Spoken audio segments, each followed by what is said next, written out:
আসসালামু আলাইকুম। BD medicine 0709 এর পক্ষ থেকে আন্তরিক শুভেচ্ছা। আশা করি সবাই ভালো আছেন। আজ আপনাদের সামনে হাজির হয়েছি মেপ এসআর 200 ট্যাবলেটের রিভিউ নিয়ে। মেপ এসআর 200 ট্যাবলেটটি কি কি রোগের কাজ করে, খাওয়ার সঠিক নিয়ম কি, পার্শ্ব প্রতিক্রিয়া কি, গর্ভাবস্থায় খাওয়া যাবে কিনা, এ টু জেড বিষয় নিয়ে আজ আলোচনা করব। অবশ্যই ফুল ভিডিও দেখবেন, তাহলে আজ অনেক কিছু শিখতে ও জানতে পারবেন। চলুন শুরু করি।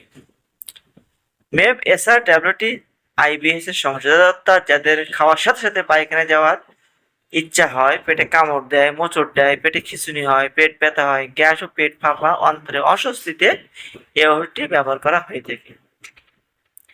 কিভাবে খেতে হয়? সাধারণত একটি ক্যাপসুল দিনে 2 বার অবশ্যই একজন রেজিস্টার্ডভুক্ত চিকিৎসকের পরামর্শ অনুযায়ী খাবেন। এই ওষুধ খাওয়ার পর সম্ভাব্য কিছু পার্শ্ব প্রতিক্রিয়া হতেও পারে, আবার নাও হতে পারে। সাধারণত সকল রোগীর ক্ষেত্রে এটা দেখা যায় না, যেমন বমি ভাব, মাথা ব্যথা, মাথা ঘোরা, হালকা বদহজম, ত্বকের র্যাশ বা অ্যালার্জি দেখা দিতে পারে। সতর্কবাণীর ভেতরে আছে, ওষুধের কোনো উপাদানে যদি অ্যালার্জি থাকে তাহলে ওষুধ ব্যবহার করবেন। গর্ভাবস্থায় এবং স্তনদানকালীন সময়ে অবশ্যই চিকিৎসকের পরামর্শ ছাড়া ওষুধটি সেবন করা যাবে না।